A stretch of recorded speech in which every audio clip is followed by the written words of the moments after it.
Good morning, Hank. It's Tuesday. It's Question Tuesday, the day that I answer real questions from real nerd fighters about The Fault in Our Stars movie. Also, today's video will be a response to your video from Friday, but it's gonna take me a minute, so let's get right to it. When you were writing The Fault in Our Stars, did you ever think it would become a movie? No. I mean, when was the last time you saw a movie in which the leading lady has nasal cannula in every scene of the film? It does not happen. Hollywood doesn't usually make, like, love stories about disabled teenagers, so no, I didn't think it would happen, but I'm delighted. Did you really cry a lot while you were on the movie set? Yes. Why? Well, no spoilers, but it turns out that there's some sad parts. John, are you gonna be in the movie? Yes, unless my scene gets cut. I have a really important role, but I'm not allowed to tell you what it is yet. Was that your first time ever acting? I'm not sure I would call what I did acting. Now that you've acted in a movie, would you ever consider a career in movies or television? Is a question that people will not be asking me after they see the movie. Hey, do you have an official release date that I can put on my calendar and scream about? Yes, the movie comes out on June 6th, at least in the US. I don't know about international yet. You don't have to scream, but you should put it on your calendar because these days the success of a movie is judged largely on how many people see it in like the first 24 hours. Why is the premiere date so far away? Well, it's not that far away. I mean, they just finished shooting it 5 days ago, and now they have to edit it, which is when it really becomes a movie, and that takes a long time. It's not like editing a Vlogbrothers video. But yeah, they're waiting till June because it's typical summer blockbuster fare. You know, it's like Iron Man 4,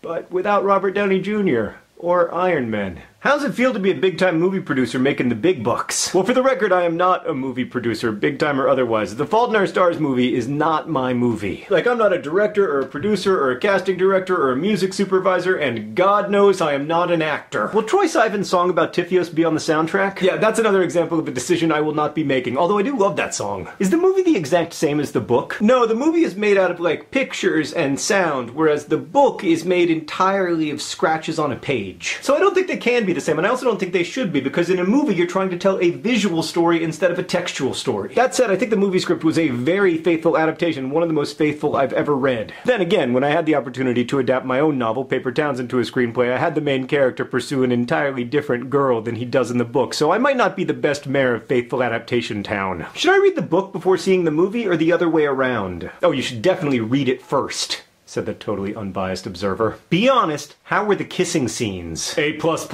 very good, would watch again. Since it was filmed in Pittsburgh, how did the movie recreate things that are specific to Indianapolis, like Funky Bones? Everything was recreated by amazing set designers, so like Funky Bones was recreated with help from the artist and also from my wife, who helped curate the project. And then Sarah flew out to Pittsburgh for Funky Bones Day to make sure that everything looked right, and it really did. Like, even from 6 inches away, I could not tell that I wasn't looking at the real Funky Bones. Sorry for the double negative. By the way, did I tell you that Sarah's leaving her job at the Indianapolis Museum of Art in order to curate and host a show with PBS Digital called The Art Assignment? Link in the doobly-doo. Oh, I'm sorry, I should have mentioned that weeks ago. Terrible husbanding. What do you think about people saying Shailene is too attractive to play Hazel? Well, I'm offended on Hazel's behalf. When in the book does it ever say she's not attractive? She's very attractive. Did you have any preconceived ideas about movies that got blown out of the water? Yeah, on some level, I always thought that movies were really about, like, actors and directors and producers, maybe a cinematographer. I never really understood how all those people who are listed at the end of the credits are absolutely vital to the creation of a movie. That massive collaboration involving hundreds of people is what makes movies possible, and it's also why I would argue that curiosity is not the most important human trait.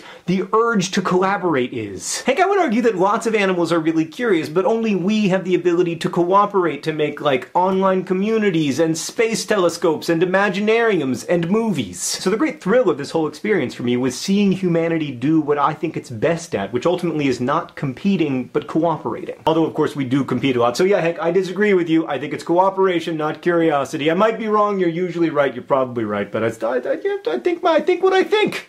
I'll see you on Friday.